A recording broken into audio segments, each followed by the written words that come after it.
So my guests today are Kirsty and Neil Scott. It's rare that I get to sit down with an amazing founder, but today I'm blessed with two, and they are husband and wife. They're a real pair, a very strong duo. They started a business in 2015 from their dining room table, and they had a young family at the time, but with big ideas. That business they built up into one of the most trusted clean water specialists in the UK. And they've gone through a big event, selling recently to Inflexion-backed Celnor Group, and are here today to talk about the journey, the deal, and everything that they've seen along the way. So thanks so much for joining me. Oh, thanks for having us. Yeah, it's nice to be here. Take me back to the dining room. It's 2015. You've got an idea. You've got an idea about what you want to build. You've got big aspirations.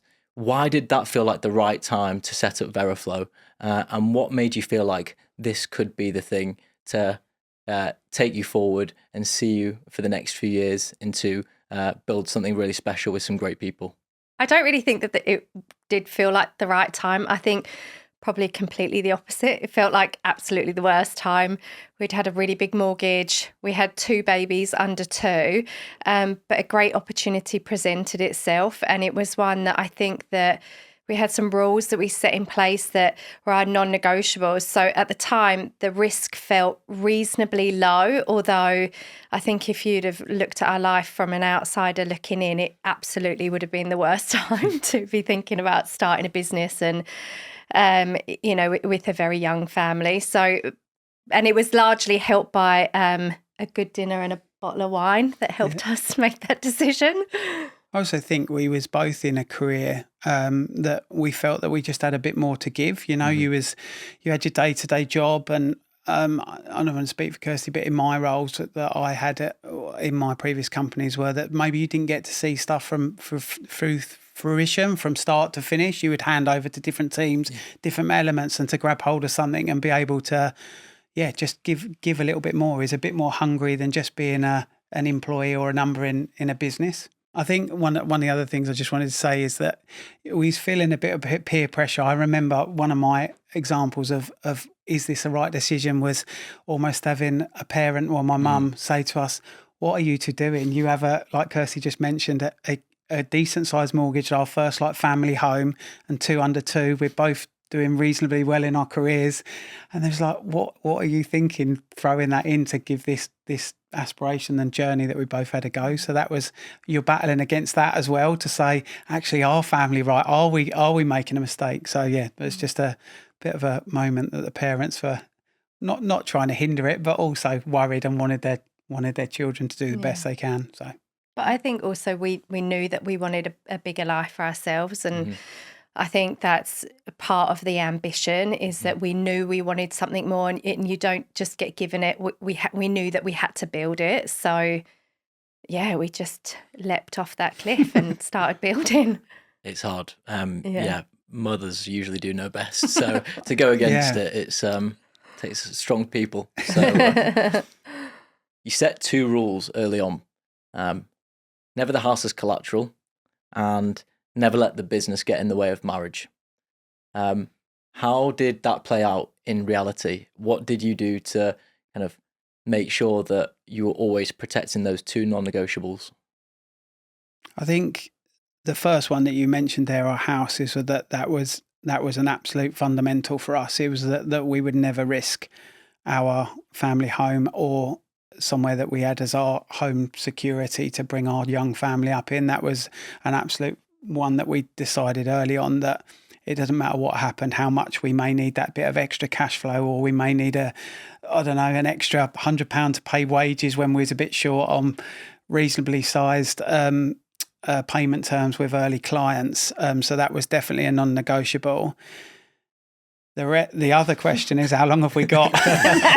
The marriage, the house was the easy bit. The marriage bit was a bit tougher. I think, to be deadly honest, early days, it was just we threw ourselves at everything. I remember days of you'd be doing a full day at work, and then we'd be going out at 3-4 o'clock in the morning to help support with isolating water mains. Or there was one incident that you'll probably remember a little bit better, that unfortunately we had guys working on the road set up in a lot of traffic management, and a vehicle came off the road and ploughed into the side of our team.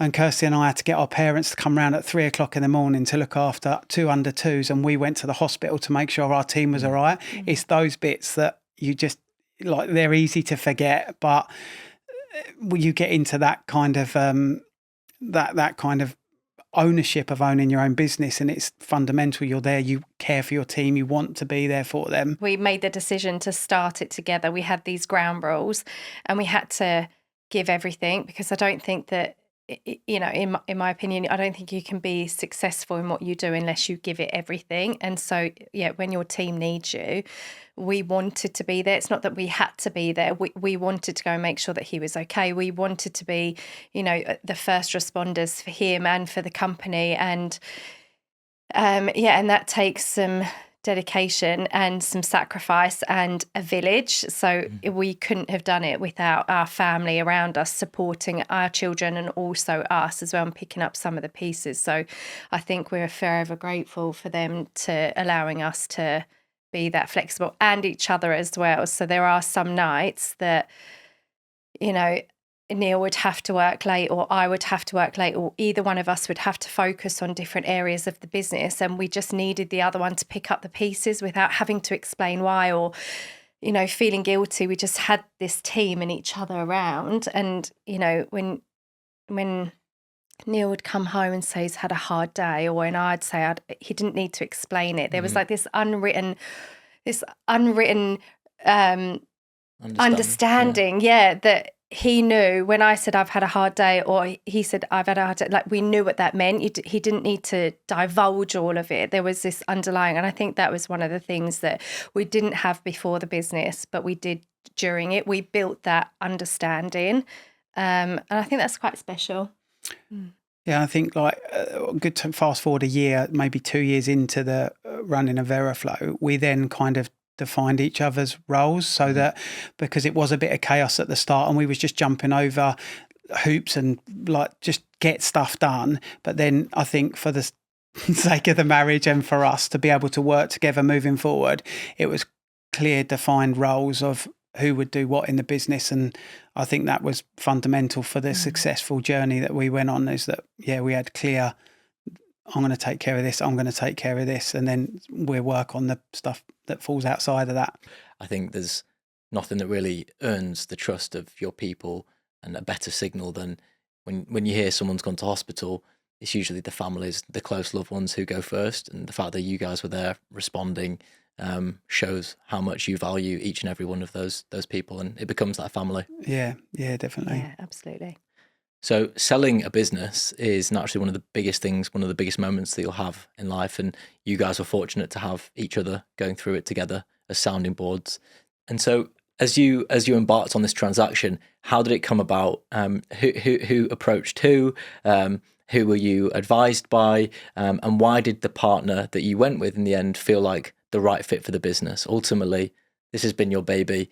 You need it to be in safe hands. And what gave you those assurances?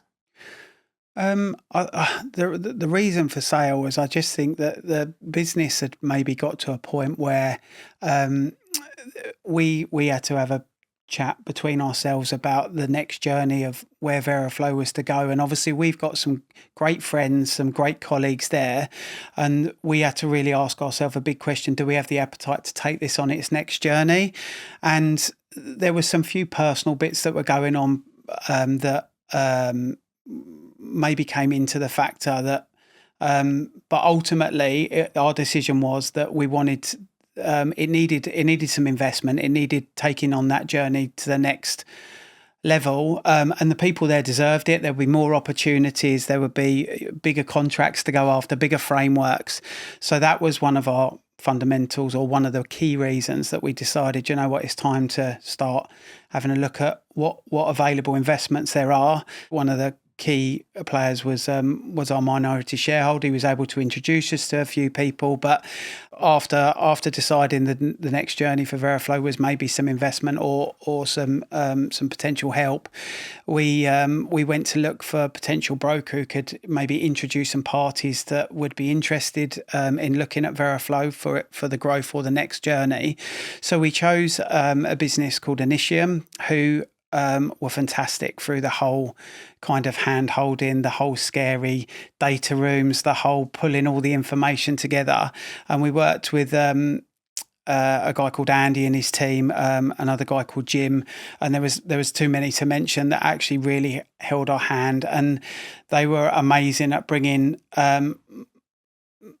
several people to the table that were really interested, which kind of blew us away a little bit. We was kind of sitting there, oh, is anyone going to love Veriflo? We love it. We've built it to this amazing stage, but who else out there is going to want to look at this and potentially take it on in its next journey?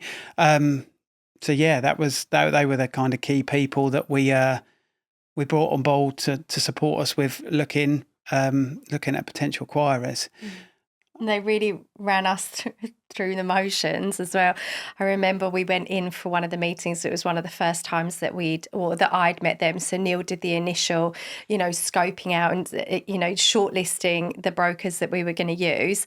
And then after we'd selected Initium, we walked into this room full of, these very corporate people in suits, and they sat there and acted like the buyers and asked us the really difficult questions, which was a bit of a baptism of fire for us. Also, it was the first time that I'd met them, so in my mind, I was like, this is going to be so difficult to sell the business, because to try and put something into a slide deck that you've built for the last 10 years felt almost impossible. And it did feel like we went in there and got a bit of a grilling, but they brought lots and lots of buyers to the table for us. So we were well rehearsed by the time we were pitching to buyers, and it was like second nature. But at the time, I didn't really appreciate the grilling that we got, but I understand why they did it. And I think we needed a company like that. We needed a company that was happy to put us through our paces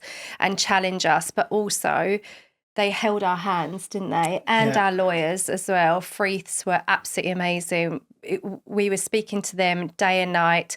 Their team knew exactly every micro detail of every conversation, indemnity, warranty, every clause in the SPA. They just knew it. And there was a huge amount of reassurance in the fact that the team that helped us ultimately go into acquisition and to sell knew our business arguably as well as we did. So there's a lot of reassurance. That was actually incredible. I remember that now. Like, you'd pick up, say, like a week later, and the amount of detail that Initium and Freeths knew, it was almost like the conversation had never had a week's gap between it. They were just so detailed in like knowing every finer point, which then made that whole kind of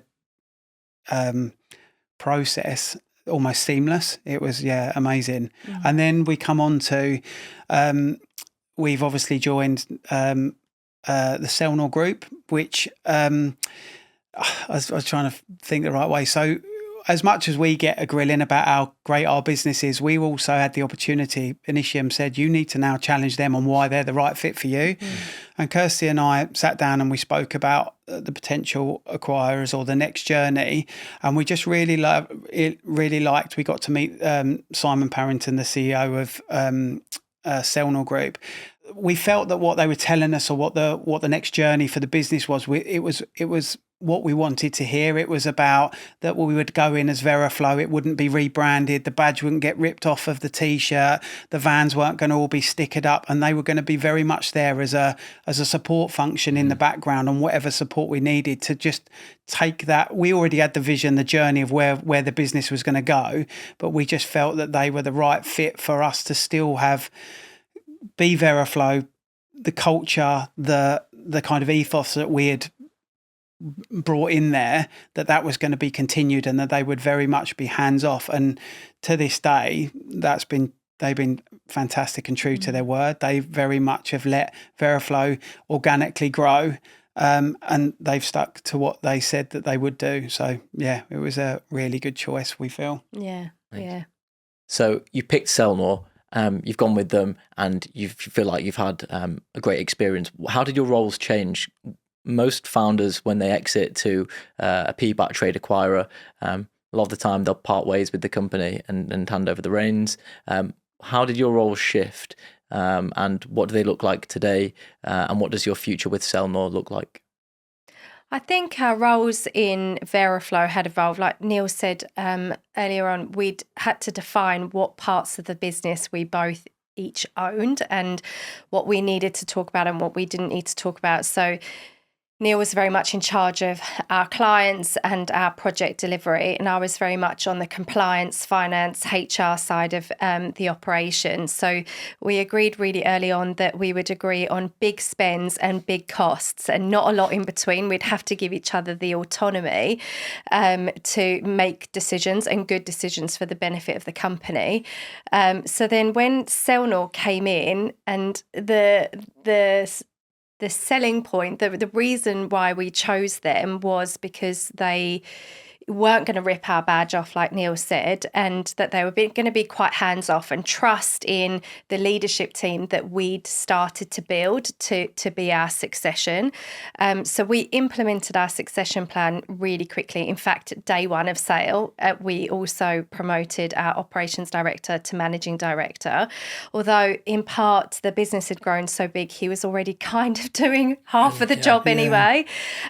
So I would say the first 12 months was us just aligning our team with our succession plan that Celnor had brought into. So they were very hands-off as well, trusted in us to make the right decisions. Obviously, there's a reporting chain, which we no longer do on a day-to-day basis. Our entire leadership team, almost from day one, have been, the face of the company to Celnor. So they've built a really great relationship as well.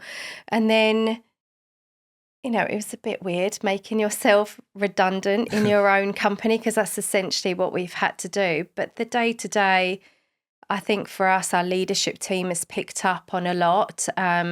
We've made some internal promotion, we've made some new recruits, and we've been there. So we're with Celnor and Veriflo for 2 years, so that it is up in September. And so I feel like we've been the bridge between the two, but very quickly. I don't think anybody really needs our bridge too much now. I think we told Celnor that we had some really good internal candidates. They don't need to parachute any like CEOs or MDs in. We had a great senior management team there that we could promote internally. And like Kirsty said, from day one, those wheels got put in motion.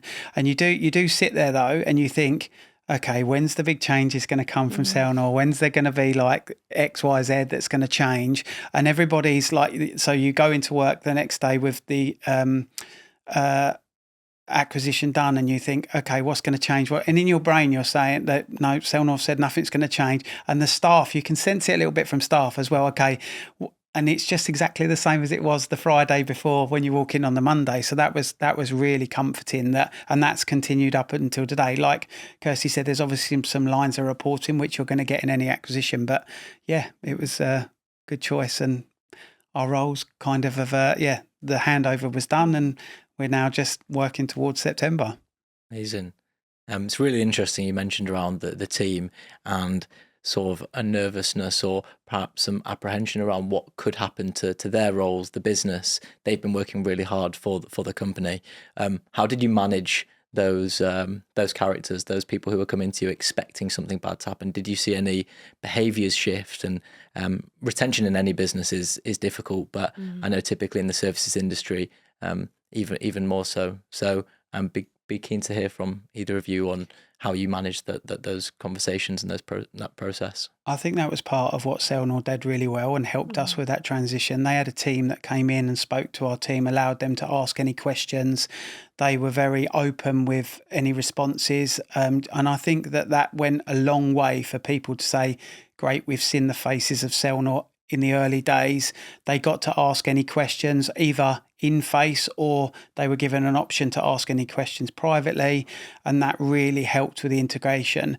We spoke to our senior management team individually because it was right that it came from us, and they were fully supportive. They knew that at some point down the line, potentially, well, they said they knew whether they did or not, but I think that we explained to them our reasons why. And like I said earlier on in this kind of podcast, is that they're not only work colleagues. We've both known these kind of senior management team people through our careers over the last 15, 20 years. So they were very supportive. And as we're sitting nearly 2 years on, they've been able to grow in their roles as well. Amazing. I think they could see that the business needed more to grow, and they're all ambitious people as well. So it would be a shame for Veriflo to lay stagnant now. And I think they were eager to scale and grow. And we hope that they value that we were honest and said that's just not something. We feel like we've given what we're happy to give, but we don't want to see Veriflo fail. So in order to keep it growing and scaling, keep providing opportunities for the business and all of our people, we needed additional support. And Celnor offered that from like a compliance perspective, legal support with tendering for large frameworks, all that. They were well versed in this area, and it was an area that we were lacking. And so I feel like our senior leadership team had trust that the company that we'd selected filled the gaps that it needed to, not the gaps that we didn't have, because they were all like absolutely able to do that. And then for the rest of our team, Celnor briefed us, didn't they? And these are like the frequently asked questions. This is what they're going to ask. Is this actually going to change my job? Is this going to affect my pay? And the reassurance directly from Celnor to the team was, no, it's not. And then almost like as quickly as that, they were like, okay, great. And everyone just Business got as back to usual. normal. And by the end of that week, we were a bit like, okay, we were expecting more kickback.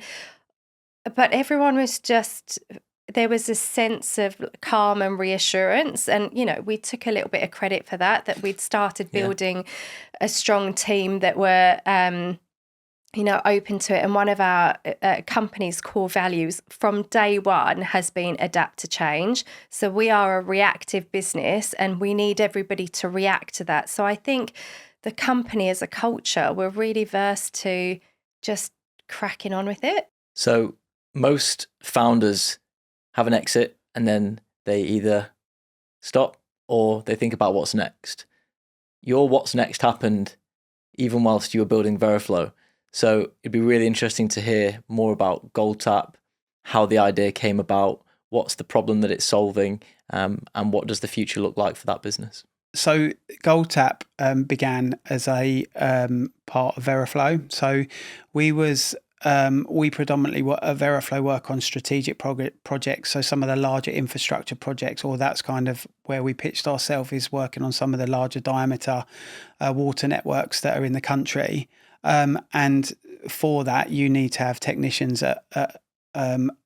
technicians and desktop staff to be able to work with that. And we was able to recruit really well into some of the desktop roles, or a lot of our knowledge was already at desktop level, but then it's the delivery from a field point of view. And recruitment was difficult, as it is across most of the sector at the moment.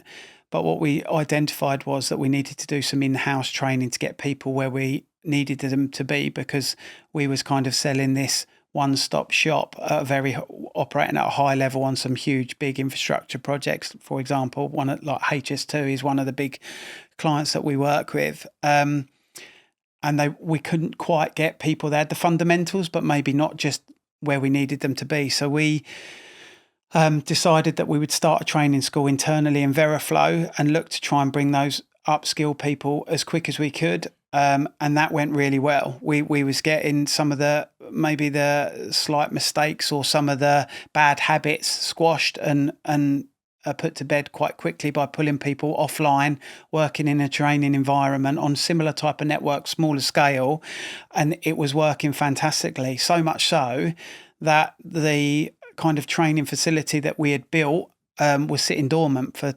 2-3 weeks of a month. And then in our craziness of running already a very successful business, we decided that there's an opportunity here to remove this from Veriflo and actually almost give back a little bit to other potential contractors, whether they're tier ones, tier twos, or even water companies themselves, to train and upskill people into the industry, into the utility sector. So that's where GoldTap began. We had a learning training development manager in Veriflo who had some great skills and some great ideas. We kind of pitched an idea that we're going to set this up and maybe remove him and put him and come on this journey of a new venture. So yeah, Gold Tap began 2021 and is starting to pick up a bit of pace today. Yeah, I mean, I think this is a really good example of where Neil and I are like polar opposites in our approach. So we are the busiest that we can be at Veriflo. Neil's like, we've got a great idea. Like we should really tackle this skill shortage in our industry, and we're doing such a great job. And like we've got this internal like training model, but there's like so many legs on it. Like we could really make something of this. And I think that, in Neil's like crazy chaos, I think comes something really amazing, like Veriflo, Gold Tap training. And so I felt like my role in that was to ground it and be like, yes, this is a great idea. Now, how do we make it a reality? And I think that that's one of the things that makes us work so well, is that you can't have two people creating chaos in a good constructive way, and also two people being overly conservative or like, hold on a minute, let's just wait. I think that we work quite well, and the proof is in the pudding. We've built two very successful businesses that we've been very happy in. So Gold Tap, yes, it is 5 years old, but it's actually a long time in the making before that. And now that we've both got a little bit of extra time, Gold Tap is just flying, and the most amazing things are happening that are really unique to us and really unique to the sector. And we've branched out as well, although I think we've always started with water and clean water. That's, where our skills are, that's where our knowledge is. But training for the utility sector is huge, and we want a little piece of all of that. So yeah, we're putting a lot of time and energy and finance behind it to take that to the next step, and that's really exciting again. So we're currently in a bit of a build, so it's got its next push of kind of growth at Gold Tap. So we've just put in a brand new kind of, I was talking about this on the train on the way up, it's quite immersive. So from a field perspective that is targeting at the moment is very much scenario based from a lot of experienced people's kind of experiences that they've gone through. So when you're out in the middle of the night at 3 o'clock and you've got customers screaming at you, you've got no water, we're going to be able to replicate some of those scenarios. You've shut in a main maybe a little bit too fast, or you've created issues that you didn't really know that was going on, and mains have burst and water's flying everywhere. We've really been able to bring kind of modern technology into our training to be able to make it really hands-on, because that's kind of where we've gone with Gold Tap. There's lots of training available that's very desktop or slide driven, and whether you retain that as well as you do is if you go out and you're hands on and you make a mistake and you feel that or you see that, is kind of where we've gone with the Gold Tap. And we've got some exciting news over the next 2 months. I think we should be pretty much there to share with everybody, but yeah, it's gonna I think it's really going to support the utility sector over the next 5, 10, 15, 20 years, because they are crying out for new talent and to attract new talent into that industry. So you're coming to you mentioned it, you're coming to the end of your run out. Are you slowing down or speeding up? I think this journey, this is like being 17 again, deciding what you want to do when you grow up. It's a bit of an odd position. I'd love to say that we were slowing down, but that isn't our reality currently. I don't think that it's in our nature to slow down. I think, would we like to be putting our energy into things that maybe, fill our cup a little bit more? Yes. But Gold Tap is exciting. I think having the freedom to decide what's next is really exciting. We always said that we'd work really hard in our 30s and then see the world in our 40s. So we're doing a lot of traveling as well. And we're, just seeing the world and doing some really great things with our kids. And they're at a really great age as well. So I think we're really enjoying being very present parents as well, which I think is important. Because we sacrificed a lot of that in the early days. So I feel like this is now a good time for them and a good time for us. But who knows? Who knows? I think that's a really important part what Kirsty said there. We did sacrifice quite a lot when the children were younger, but I feel that if you was going to pick a way round to do that, like the memories we're making with them now, we feel that they're going to live with for the rest of their life. I remember some of my memories from the age of where our children are now, and they live with you forever. And will they remember the crawling round in the lounge? Probably not. So I think that having the being in a fortunate position to be able to make some memories with family, close family, is a nice position to be in. Yeah. So your roles have changed, but also your bank accounts change. After a deal, you receive a life-changing amount of money, and for a lot of people, that's a scary thing. What do I do with these funds? Where do I put them? Who do I speak to? Who can I trust? Who can you trust, and what have they told you? So yes, it is a life-changing amount of money. I think that the number one thing for us was to protect it.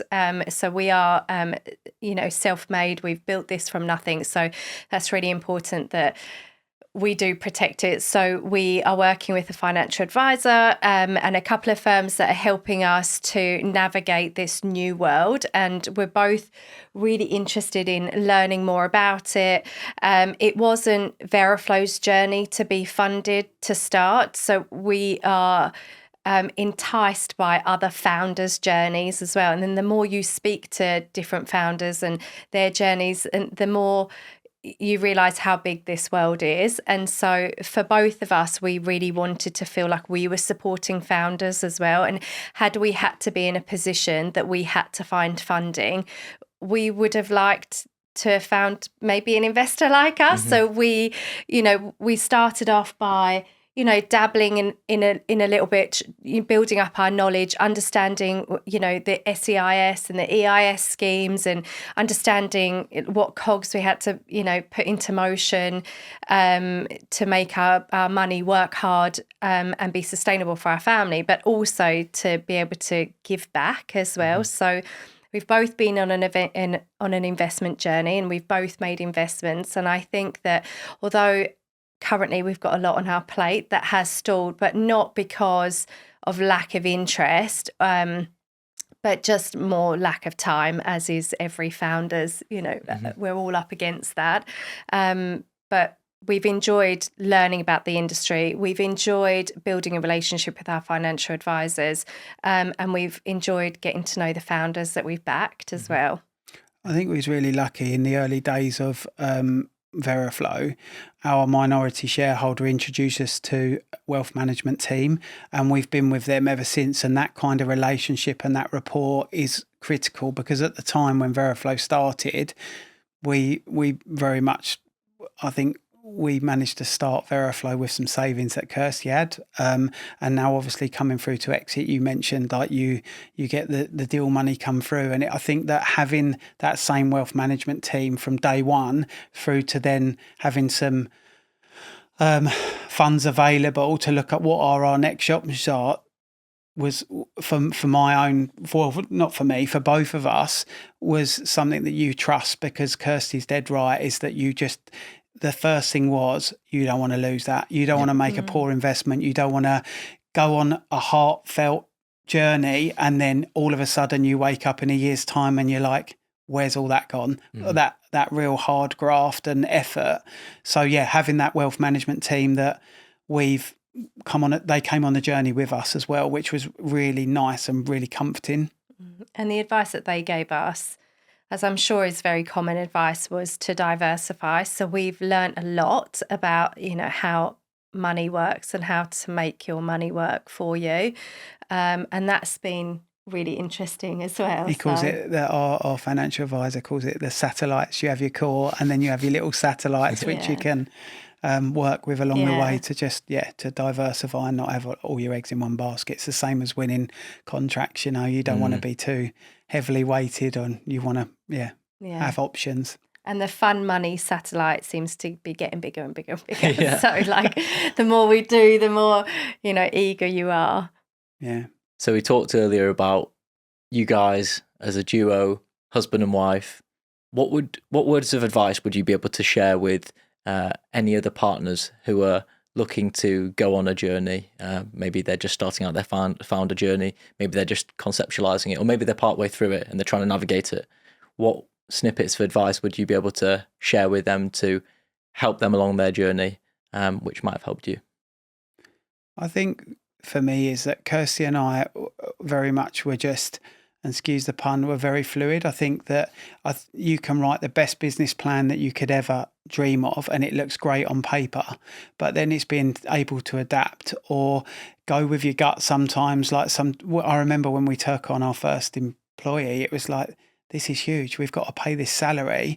But at the time it was the right decision, but did we have enough money to sustain that for a long amount of time? We could kind of see where the journey of Veriflo was starting to go and kind of the work that we was getting through the door. But for me, it is do not be too rigid on like a big set out business plan that you've got to work to for 5 years, because you will come across bumps in the roads. You'll come to T-junctions where you're not sure whether you've got to turn left or right. But I suppose having each other helped with those decisions. Maybe I'd have gone left at the times when Kirsty's saying go right. We'd sit down, we'd reason, we'd come up with a logical, no, this is the right direction. And then it's sticking with that, going, right, we've made this decision. There's no going back on that now, and just going at it 100%. Yeah, I agree. I think also very clearly defining your roles. I think the hardest part was when we were just figuring it out in the early days, and there was a little bit of crossover. We didn't really know who really is best placed to make that decision.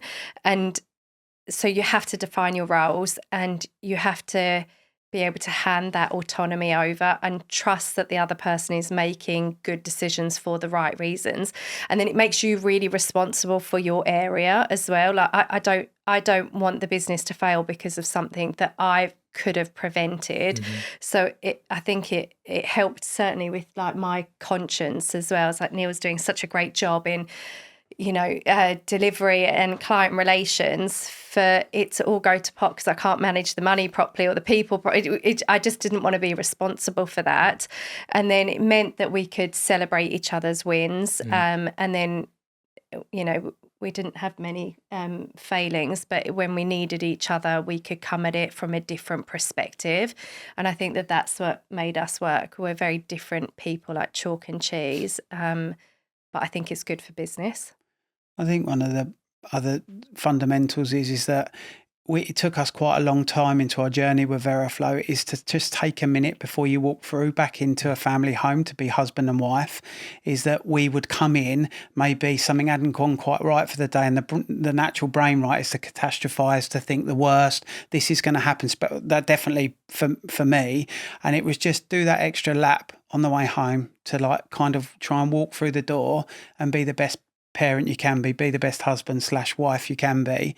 And we didn't quite get that right until probably the latter part of Veriflo years. And I think that's fundamental to keeping relationships strong, healthy, and just be the best version of yourself, is just take that extra half an hour and communicate. Like tell the person, I'm going to be half an hour late because I had not the greatest day and I don't want to bring that in and influence the family and be that grumpy person stropping around catastrophizing. So yeah, definitely just being a bit kinder to yourself and giving yourself an opportunity just to take 10, 15, 20 minutes, half an hour before you walk in that family home and flick that switch to being all happy. Yeah, and work as well. Yeah. You know, if we were having a row at home, we couldn't take that into the office. Yeah. We couldn't put our team in that position. Yeah. They had to see us as leaders of a business, not husband and wife who are, you know, bringing whatever issues have happened at home in. So we got very quick at turning a switch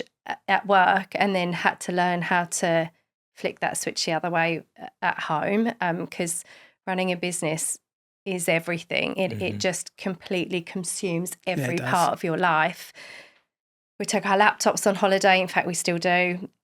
We are on the phone like 24/7. There's never a time, although it's less now, but there is this, you are absorbed into it. So yeah, that took us a minute to I think the biggest thing as well, do you know what we really forgot is you forget to celebrate the wins. You just feel like you're constantly dealing with the problems, and things will go past a new contract award, like a really great bit of feedback from your own team back to say thanks for that, like I really appreciate it. And it's easy just to let that stuff go, and you just concentrate on all the negative bad stuff, because that's the bits you're firefighting, right, to make people's experience.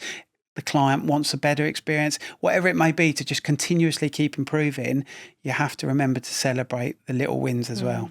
Kirsty, Neil, it's been an absolute pleasure. Thank you for joining us on After the Handshake. I wish you every success with the rest of your journey with Veriflo and Celnor, and everything at GoldTap. And I wish you nothing but health and happiness. Thank you. Thanks so much. Yeah, thanks so much for having us and allowing us to share our story.